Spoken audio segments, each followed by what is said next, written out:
말도 많았고 탈도 많았던 새만금 잼버리, 아니 대한민국 잼버리가 막을 내렸습니다. 출국장을 나서는 전 세계 잼버리 대원들의 표정엔 미소가 있었지만 남아있는 우리들의 표정은 그렇지 못합니다. 이제 수수는 잼버리 파행의 원인과 책임을 가리는 일일 텐데요. 벌써부터 여야 공방, 전 정권, 현 정권 탓 공방이 치열합니다. 잠시 뒤에 고 최수근 상병 관련한 해병대 전 수사단장의 항명, 외압 논란과 함께 차근차근 따져보겠습니다.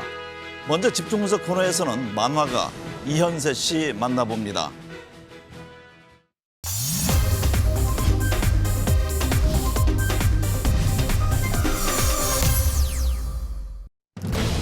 군사정권 아래 반항과 일탈에 목말랐던 1980년대. 만화 공포의 외인 구단을 통해 독자들에게 대리만족을 시켜준 만화가 이현세. 1978년 저강은 알고 있다로 데뷔.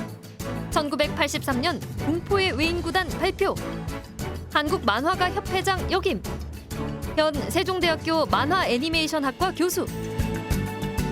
공포의 외인 구단 발표 40주년을 맞아 44년간 창작한 작품 4,174권 분량을 AI에 학습시키는 이현세 AI 프로젝트 진행. 100년 뒤에 이현세를 대신해서 AI 자체가 그때의 세상을 보고 세상 사람들하고 공명할 수 있다. 나는 죽어도 내 생각은 그러면 불멸이 되는 거잖아. 이현세 만화가에게 만화 공포의 외인 구단의 의미와 칠순의 만화가로 AI와 손잡은 이유 집중 분석합니다. 기성세대들은 만화 공포의 외인 구단을 기억하실 겁니다. 당시 청춘들은 거침없는 반항아, 가치를 담고 싶어 하기도 했고 새롭게 도전하는 용기를 얻기도 했는데요. 공포의 외인 구단을 탄생시킨 이현세 만화가 나오셨습니다. 안녕하십니까? 네. 네. 우리나라 프로야구가 출범한 지가 1982년이고요. 네네. 공포의 외인 구단이 발표된 것이 1983년입니다. 네. 야구를 소재로 한 만화를 그린 것이 프로야구 출범하고 관련이 있습니까? 굉장히 있죠. 네. 절호의 기회였고요. 우리 작가들한테는. 왜냐하면 그때까지는 한국은 모든 만화를 아동심의에 준해서 그려야 되고요. 네. 그리고 아마추어 스포츠는 정의로움 그리고 순수함 이걸로 다 포장되어 있었기 때문에 소재가 아주 고갈되어 있었죠. 그런데 네. 프로야구라는 게 나오니까 대단했죠. 느낌이 왔어요. 프로야구라는 건 구단은 사업을 위해서 구단을 만드는 거고 네. 선수는 연봉을 위해서 뛰니까요. 그렇죠. 그러니까는 모든 인간의 욕망을 다 넣을 수 있는 걸 합법적으로 네. 프로야구가 있지 않습니까 하고 네. 넣을 수 있으니까 이건 대단한 기회였죠. 네. 공포의 외인 구단 하면은 그 삐딱한 청춘 반항아 까치 오해성입니다. 1980년대 그 민주화 열망 속에 네. 당시 이제 불의에 맞선 청년들이 많았는데 까치 생김이나 성격을 설정할 때 어떤 롤 모델이 있었습니까? 그렇죠. 뭐 누구나 그랬지만 일단은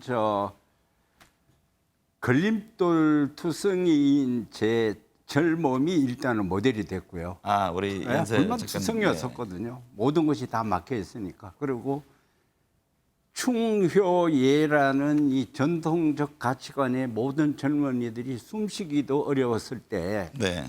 그때 이래서는 안 돼. 일탈을 부추겼으니까 네. 대단한, 네. 대단한 모델이었죠. 네. 까치의 여자친구 엄지가 있는데 엄지는 실제로 딸 이름이기도 하다면서요. 아, 네.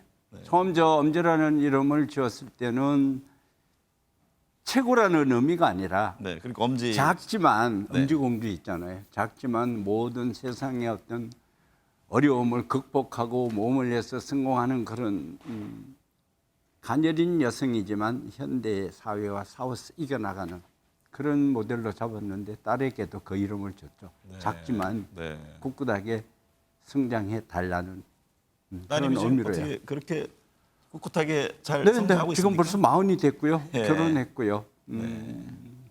손녀 하나가 있고요. 네. 그리고 그 연극이나 오페라, 뮤지컬 무대 디자인을 하고 있습니다. 아, 네. 저는 뭐 공포의 외인구단을 발표하자마자 반응이 엄청났습니다. 네.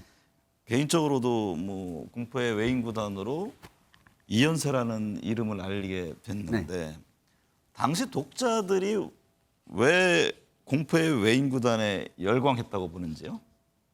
뭐 그거는 저 외인구단에서 자신들이 그 위안을 받았던 것 같아요. 네. 예를 들면 외인구단은 그때까지 전통적인 건성징악의 그런 이야기가 아니거든요. 그러니까 예를 들면 뭐 복수를 하기 위해서 돌아온 어벤져스, 그리고 집요한 끝까지 스토커 같은 포기하지 않는 사랑, 네. 그리고 집요한 욕망, 이런 것들로 이루어져 있거든요. 네. 그러니까 외인구단의 어떤 그 헤드카피가 보면 첫 번째가 강한 것은 아름답다.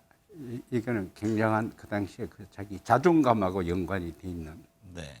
정의롭지 않아도 좋아. 널 위해서 살아야 돼. 네. 강해져야 돼. 네가 원하면 뭐든지 할 수 있어. 이거는 이제 집요한 사랑의 멘트고요. 그다음에 이제 마지막에 있는 게 하기 싫은 일은 절대 하지 않아. 네. 라는 그런 세 가지 그 헤드 카피가 그 전체 외인구단의 이야기를 얘기해주고, 그 세 가지 그 헤드 카피가 그 당시 젊은이들이 외인구단을 보고 폭발했던 이유이기도 하죠. 그 말씀을 들어보면 공포의 외인구단의 야구 얘기긴 하지만 네. 당시 사회 현실을 담기도 했습니다. 그러니까 사회의 불의, 어떤 사회에 대한 저항도 표현한 것 같은데 만화와 현실은 어떻게 상정됩니까? 아주 같이 가죠. 만화가들은 아주 예민해가지고요. 어떤 뭐 그렇게 깊이 공부를 많이 한 사람들이라기보다는 마치 식물들 같아가지고 뭐 나쁜 땅에서 자라면 독초가 되고 좋은 땅에서 자라면 약초가 되듯이 굉장히 민감합니다. 네. 그래서 사회 현상하고 만화 작가들의 작품하고는 똑같이 이렇게 표현이 돼요. 지금도 보면 그래서 이제 우리 웹툰도 보면 네. 거의 현실을 그대로 반영을 해 나가고 있거든요. 젊은이들의 고독이라든지 또 학교의 학폭이라든지, 그리고 전 세계적으로 이번 생은 망했어.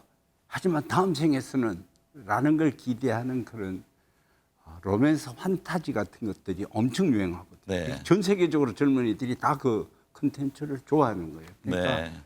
그대로 현실을 투영한다고 보시면, 그리고 가끔은 과학과도 긴밀한 연관을 맺죠. 네. 과학자가 1% 이렇게 정보를 주면 만화가들은 그걸로 99%의 상상력으로 SF라는 판타지라는 걸 엄청난 꾸며나가요. 창조성을 그럼요. 발휘하는 거죠. 그리고 또 한 3, 40년 지나면 그걸 우리가 이렇게 들고 다니고 있죠. 네, 그렇죠. 네.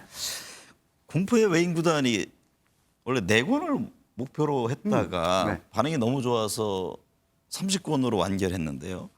그 외에 뭐 영화라든가 드라마로 제작이 됐는데 이 분량이 늘어나면은 소재를 찾고 이야기를 이어가는 게 만만치가 않지 않습니까? 네네. 그러니까 뭐 야구 공부 당연히 많이 하셨을 것이고 취재도 많이 해야 할 것 같습니다. 아니요. 그 당시 만화가는요, 1% 정보와 99% 상상력으로 만화를 그렇게 이야기를 상상력으로 꾸미고 그리고 꾸며가는 겁니까? 그랬었습니다. 네. 그러니까 야구에 대해서도 산미 슈퍼스타즈라는 도깨비 승부를 하는 구단이 나오니까 이거 너무 많아지기지 않아? 라고 해서 이 거대한 이야기가 만들어진 거거든요. 이 외인구단 스토리 작업을 같이 했던 친구가 스포츠 광이었어요. 네. 그리고 저도 물론 야구 광이었어요. 네. 그래서 뭐 어떤 정보 취재보다는 상상력이 훨씬 많이 네. 필요했던 작업이었죠. 최근에 이연세 AI 프로젝트를 진행하고 있다고 들었습니다. 국내에서는 현역 만화가가 AI와 협업을 시도한 것으로는 우리 이연세 씨가 처음이라고 네. 하는데 AI와 손을 잡고 AI를 활용해서 어떤 걸 해보고 싶은 거죠? 구체적으로는 처음 이렇게 확 와닿았던 건 제 생명은 유한하니까 언젠가 죽고 나면 까치험집 안 와도 끝나니까 네. 나 대신 내가 죽고 난 뒤에도 내 만화를 그릴 수 있어라는 게 가장 매력적이었습니다. 목적은 그거였습니다. 그거였는데 이제 현재 한 3가지 정도를 작업을 하고 있죠. 하나는 제가 그렸던 예를 들면 공포의 외인 구단을 AI가 학습을 해서 똑같이 한 번 더 그려보는 거예요. 네. 얼마나 재현할 수 있는가. 그걸 이제 재담이라는 기획 제작사가 하고 있고요. 또 하나 작업은 리메이크하는 작업입니다. 마지막은 역시 이현세의 그 모든 만화를 생각을 화풍을 학습해서 언젠가는 오리지널 시나리오를 써가지고 오리지널 그림을 그리는 게 목적이죠. 네. 굉장히 흥미로운 대목인데요. 이현세 씨가 지금 44년 동안 그린 4천여 점의 작품이잖아요. 이게 인공지능을 학습시켜 보니까 어떻습니까? 실제 이 작가 이후에 과연 AI가 대신할 수도 있을까? 이게 참 궁금합니다. 처음에는 속이 터졌는데요. 지금은 많이 빨라졌습니다. 네. 그리고 인공지능의 제일 장점은 착하다는 거죠. 농땡이도 안 부리고 명령을 준 대로 24시간 쉬지 않고 공부해서 학습을 하려고 하는 그 기능은 정말 대단하죠. 그래서 지금 보면 기술은 있는데 IQ는 있는데 뭔가 감성이나 상상력이 부족하다.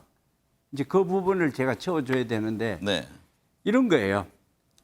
옛날 만화는 보면 말풍선이라든지 효과음이라든지 또 앞에 지나가는 배경이라든지 이런 걸 넣다 보면 어깨가 없고 뭐 머리 한쪽이 안 보이고 또 이쪽 팔이 안 보이는 게 있어요. 그러면 그걸 얘가 잊지를 못해요. 네. 그건 제가 이어줘야 됩니다.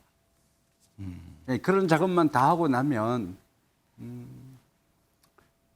굉장한 작업을 해낼 거라고 생각합니다. 특히 아주 정밀성하고 노동력 네. 두 개는.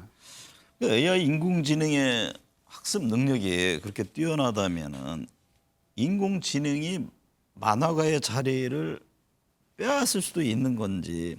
최근에 챗 GPT로 이미 인공지능 창작 네. 활동을 하고 네. 있잖아요. 사람들도 챗 GPT 활용을 많이 하고 있는데 만화가가 인공지능과 경쟁하게 됐는데 그럼 어떻게 해야 됩니까? 어떻게 해서 살아남는 거죠?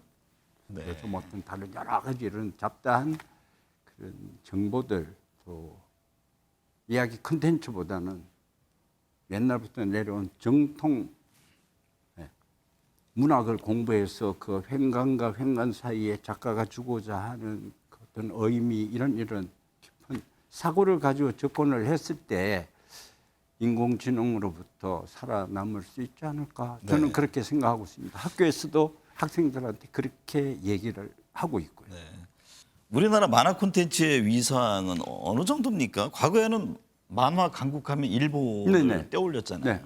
지금은 이제 전 세계 시장을 세 개로 분배해서 있죠. 네. 한국은 웹툰 강국, 인터넷 만화의 최고. 미국은 히어로 만화의 가장 강점이 있고, 일본은 여전히 망가 시장을 가지고 있고, 유럽 시장이 지금은 좀 존재감이 좀 약해져 있어. 그래서 지금 현재는 한국은 인터넷 만화 그러면 최강국이죠. 그래서 저는 어디 가면 웹툰은 K를 붙이면 안 된다. 다른 건 다 뭐 영화든 음악이든 모든 대중음악이나 이런 것들이 외국에서 먼저 발생해서 한국에서 그걸 뛰어나게 만드니까 K라고 붙일 수가 있지만 웹툰 우리 한국이 먼저 젊은이들이 개발을 해서 만든 거니까 웹툰은 그냥 정관사를 붙여서 웹툰이라고 그래야 되지 그게 K 웹툰을 붙이는 건 맞지 않다. 네. 전 세계 하나의 상징이 됐다 이런 그렇죠. 말씀이시군요. 네. 곧 7순이 됩니다. 그런데도 왕성하게 현역으로 활동 중이신데요.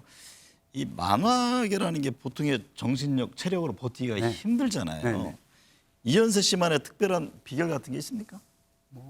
비결은 없고요. 굳이 있다면 타고난 체력도 있겠지만요. 워낙 낙천적이고 긍정적입니다. 기본적으로 성격이. 그래서 네.